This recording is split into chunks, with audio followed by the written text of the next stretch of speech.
Classification of plant kingdom chapter नामक chapter लेके आपके सामने प्रस्तुत हुए हैं। देखिए क्लासिफिकेशन ऑफ प्लांट किंगडम्स।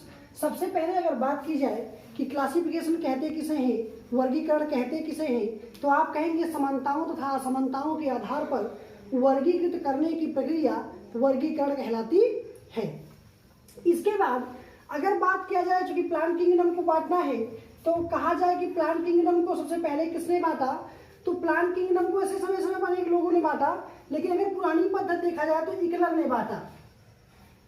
इकलर ने इन्हें दो भागों में बांटा। किस आधार पर, तो पुष्पों के आधार पर, यानी कुछ जो पुष्पी थे उन्हें अलग कर दिया, अपुष्पी थे उन्हें अलग कर दिया। इन्होंने कहा कि जो अपुष्पी हैं उन्हें हम कहेंगे क्रिप्टोगैम्स। क्या कहेंगे भाई, क्रिप्टोगैम्स। और दूसरा उन्होंने रखा उसे कहा फिनरोगैम्स। फिनरोगैम्स या फिनरोगैम्स गैम्स, हिंदी इसकी होती है क्रिप्टोगैम्स की अपुष्पी पादप। अपुष्पी पादप। जबकि फिनरोगैम्स की बात किया जाए तो इसका पुष्पी पादप, पुष्पी पादप। इसके बाद अब हम क्रिप्टोगैम्स को तीन भागों में बांट लेते हैं विकास के आधार पर। सबसे पहले कहते हैं पहले वाले को थैलोफाइटा, थैलोफाइटा। दूसरे को ब्रायोफाइटा, ब्रायोफाइटा। और तीसरे को टेरिडोफाइटा, टेरिडोफाइटा। और इसको कवरिंग के आधार पर, सीड कवरिंग के आधार पर दो भागों में बांटते हैं, जिम्नोस्पर्म, जिम्नोस्पर्म या इसकी हिंदी होती है अनावृत्तबीजी पौधा, और दूसरा होता आपका एंजियोस्पर्म, एंजियोस्पर्म। तो अब सुनिए क्रिप्टोगैम्स किसे कहते हैं, ये आपका क्लासिफिकेशन हो गया। और एंजियोस्पर्म को अगर आप फिर से बांटना चाहें तो दो भागों में बांट सकते हैं बीज पत्रों के आधार पर। एक को आप कहते हैं एक बीजपत्री यानी मोनोसियस, एक बीजपत्री, एक बीजपत्री।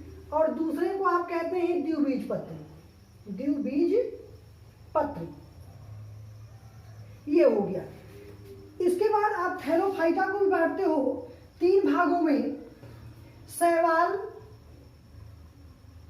लाइकेन, लाइकेन, शैवाल, लाइकेन, कवक, और आपका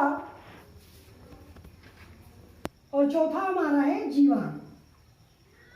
ये हो गया क्लासिफिकेशन ऑफ थैलोफाइट्स। अगर ब्रायोफाइट्स की बात करें तो ब्रायोफाइट्स को हम दो भागों में बांट सकते हैं। पहला कहते हैं लीवरवर्टस, लीवरवर्टस। और दूसरा हमारा मॉस, ये हो सकता है। और इसको हमने एंजियोस्पर्म को बांट ही दिया, ये हो गया। अब एक एक करके आप देखिए, बताया आपको क्लासिफिकेशन ऑफ, आपका जो आज का टॉपिक है, लेसन है, वो क्लासिफिकेशन ऑफ प्लांट किंगडम्स। अब आप पूछ सकते हैं क्लासिफिकेशन किसे कहेंगे, तो समानताओं तथा असमानताओं के आधार पर वर्गीकृत करने की प्रक्रिया वर्गीकरण या क्लासिफिकेशन कहलाता है। अब बात आती है कि प्लांट्स को किसके आधार पर बांटा गया, तो ये पुरानी पद्धति थी, इकलर ने बांटा, इसे पुरानी पद्धति भी कहते हैं, प्राकृतिक पद्धति भी कहते हैं। तो इन्होंने अरेंज बाई फ्लावर के आधार पर दो भागों में बांट दिया।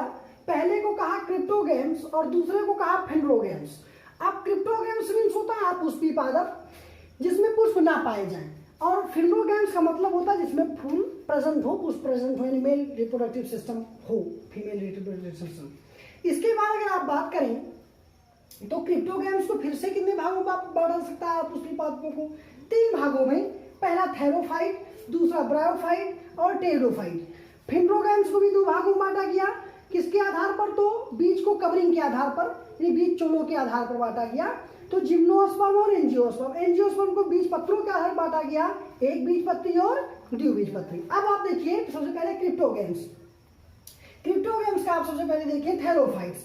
थैलोफाइट्स किसे कहते हैं, तो थैलोफाइट्स वे प्लांट होते हैं जिनके पास root, stems and leaves are absent, पहला कंडीशन अगर कहा जाए कि हमारा जो क्रिप्टोगेम्स का पहला है यानी थैलोफाइट्स जो हमारा है उसका अगर फीचर्स आपको बताया जाए तो ये एक वर्षीय द्विवर्षीय था, तो एक वर्षीय द्विवर्षीय कहिए, एक वर्षीय द्विवर्षीय हो सकते हैं।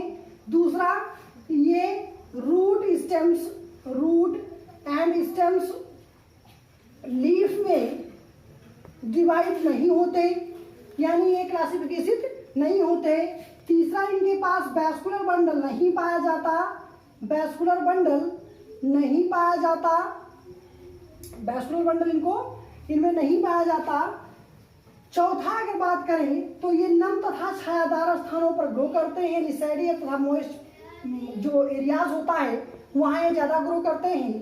तो नम तथा छायादार स्थानों पर ये ज़्यादा ग्रो करते हैं, छायादार स्थानों पर पाए जाते हैं, छायादार स्थानों पर ये पाए जाते हैं।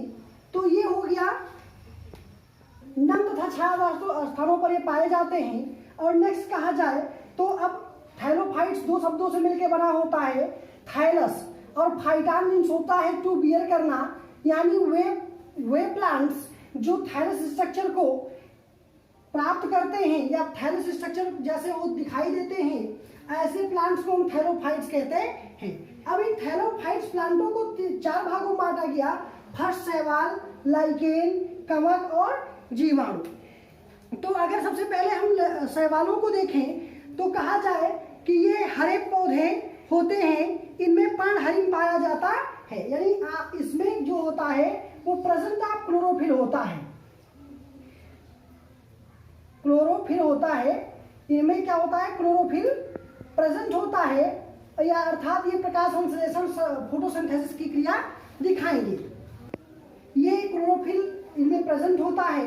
नेक्स्ट अगर कहा जाए तो ये अधिकतर पानी अथवा नमी वाली जगह पे उगते हैं। ये कहाँ उगेंगे भाई, जहाँ वाटर कंडीशन अवेलेबल होगा और जहाँ आपका या वाटर कंडीशन ना रहे तो नम तथा छायादार स्थान रहे, तो ऐसी जगह आपका जो एल्गी होगा यानी शैवाल होगा वो ग्रो करता है। अब इसमें एग्जाम्पल क्या रखेंगे, तो इसका एग्जाम्पल हम रखेंगे यूलोथिक्स, स्पाइरोगायरा, क्लेमाइडोमोनास और वालवाक्स। फिर से सुन लीजिए, शैवालों में हम रखेंगे स्पाइरोगायरा, यूलोथिक्स और आपका क्लेमाइडोमोनास और वालवाक्स, इतना हम 4 रखेंगे। इसके बाद दूसरा हमारा आता है लाइकेन। अब हमारा दूसरा है कवक। अब कवक के बारे में जान लेते हैं, कवक किसे कहते हैं भाई। अब कवक के बारे इनमें पर्णहरिम अनुपस्थित होता है, यानी डायरेक्टली कहा जाए तो इनमें क्लोरोफिल क्या होता है, क्लोरोफिल एब्सेंट होता है, एब्सेंट होता है, जबकि शैवालों में क्या था, क्लोरोफिल प्रेजेंट था। तो आप यहाँ से एक अंतर भी देख सकते हैं कि जो आपका शैवाल था उसमें आपका क्लोरोफिल प्रेजेंट था, जबकि अगर आपका कवक की बात करेंगे तो ये आपका क्लोरोफिल एब्सेंट है। कंडीशन अगर कहा जाए जीवी, ये मृतोपजीवी अथवा परजीवी हो सकते हैं, ये मृतोपजीवी अथवा परजीवी होते हैं। अब आप जानते हैं कि मृतोपजीवी या परजीवी कैसे कहते हैं, नहीं जानते तो यहाँ से क्लियर कर लीजिए। मृतोपजीवी तथा परजीवी, इसकी अंग्रेजी होती है पैरासाइट्स। तो पहले मृतोपजीवी देखिए किसे कहते हैं, वे पादप अथवा जंतु जो अपना भोजन सड़े गले पदार्थों से या सड़े गले कार्बनिक पदार्थों से प्राप्त करते हैं, ऐसे जीवों को हम क्या कहते हैं, मृतोपजीवी जीव कहते हैं या मृतोपजीवी प्लांट्स कहते हैं। अगर बात परजीवी की कहा जाए तो परजीवी में आप कहते हो कि वे पादप जो अपना भोजन दूसरों से प्राप्त करते हैं तथा बदले में उन्हें नुकसान पहुंचाते हैं। अब इसमें हायर प्लांट्स भी इस क्वालिटी में आ जाता है। जैसे आपका आता है राइजोपस, आप एग्जाम्पल पूछेंगे कि सर कवक में कौन कौन से आएंगे, तो सबसे पहले आपका राइजोपस आएगा। राइजोपस आपका आता है, आपका म्यूकर आता है। अब इसमें राइजोपस आपका म्यूकर आ गया। तीसरा आप पूछेंगे तो एग्रिकस आता है आपका। इसके बाद खमीर, पेनिसिलियम आदि आते हैं इसमें। अब इसके बाद हमारा तीसरा जो है वो तीसरा हमारा है जीवाणु। अब तीसरा इसमें क्या आता है, बैक्टीरिया। थैलोफाइट्स का तीसरा जो क्लासिफिकेशन करेंगे उसमें आपका रखा जाएगा बैक्टीरिया। तीसरा क्या है, बैक्टीरिया। बैक्टीरिया की बात आई तो यहाँ जान लीजिए एंटोनी वान ल्यूवेनहॉक ने दांत के खुरचनों से इसे प्राप्त किया। फिर से सुनिए, बैक्टीरिया की खोज या जीवाणु की खोज एंटोनी वान ल्यूवेनहॉक ने दांत के मैल से या दांत के खुरचनों से प्राप्त किया। अगर आप पूछे बैक्टीरिया या जीवाणु नाम किसने दिया, तो नाम एहरेन वर्ग ने दिया। इसका नाम जो था वो एहरेन वर्ग ने दिया।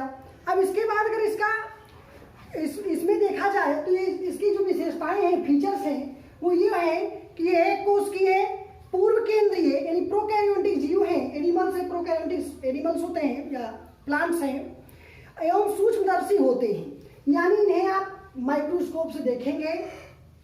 ये प्रोकैरियोटिक प्लांट्स किंगडम में रखे गए हैं तो प्लांट्स हैं। नेक्स्ट अगर बात किया जाए तो ये स्वपोषी होते हैं, ऑटोट्रॉपस नेचर शो करते हैं। कुछ जीवाणुओं में पर्णहरित भी पाया जाता है। इस पर कोशिका भित्त होती है। ये जनन अन्य थैलोफाइट्स के समान ही करते हैं। अलैंगिक जनन ही इनमें प्रमुख पाई जाती है। अलैंगिक जनन में अगर जनन में आप पूछेंगे कौन सा जनन पाया जाता है, तो एसेक्सुअल रिप्रोडक्शन में इनमें क्या पाया जाता है, विखंडन, यानी इनमें फर्मेंटेशन द्वारा होता है, खंडन होता है, विखंडन होता है, तो इसके द्वारा ये अपना नेक्स्ट जो पीढ़ी होती है उसे चलाते हैं, रिप्रोडक्शन करते हैं। अब अगर आप बात किया जाए तो चौथा स्टेप आपका था थैलोफाइट्स में लाइकेन। क्या है भाई, लाइकेन्स। चौथा जो स्टेप आपका है वो आपका है लाइकेन्स।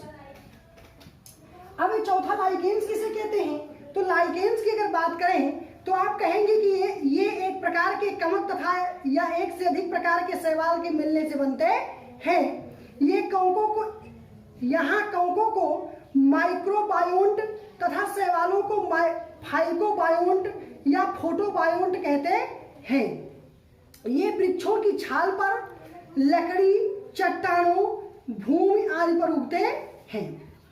तो इस प्रकार से आपका ये थैलोफाइट्स आपका कंप्लीट होता है। थैलोफाइट्स में हमने आपको बताया एक सरसरी निगाह फिर से देख लीजिए। तो थैलोफाइट्स में हमने आपको बताया शैवाल के बारे में। पहले तो थैलोफाइट्स की परिभाषा आप लिखेंगे, फिर आप शैवालों के बारे में लिखेंगे। नंबर दूसरा आप लिखेंगे शैवाल हो गया। इसके बाद नंबर 2 इसके बाद तो हमने पहले आपको शैवाल बताया, दूसरा हमने आपको कवक बताया, तीसरा आपको हमने जीवाणु बताया इसमें, चौथा आपको लाइकेन्स बताया।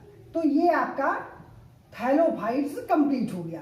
अब हमारा बचा है जो आप पुष्पी पादप यानी क्रिप्टोगैम्स में जो बचा हमारा है, वो क्रिप्टोगैम्स में बचा हमारा क्या है, तो ब्रायोफाइट्स बचा है और टेरिडोफाइट्स बचा है। इसके बाद हमारा फिंड्रोगैम्स बचा है। तो आशा करता हूं कि आज का ये जो हमने बताया इस वीडियो में तो आपको समझ में आएगा। नहीं समझ में आएगा तो कमेंट बॉक्स में आप लिख के बताइएगा। और आपको नेक्स्ट वीडियो हम आपको बताएंगे क्रिप्टोगैम्स के एक ब्रायोफाइट्स बचा है उसको बताएंगे, टेरिडोफाइट्स। इसके बाद आपका बताएंगे हम फिंड्रोगैम्स में पुष्पी पादप। तो आज का वीडियो यहीं पे आप ओवर कीजिए।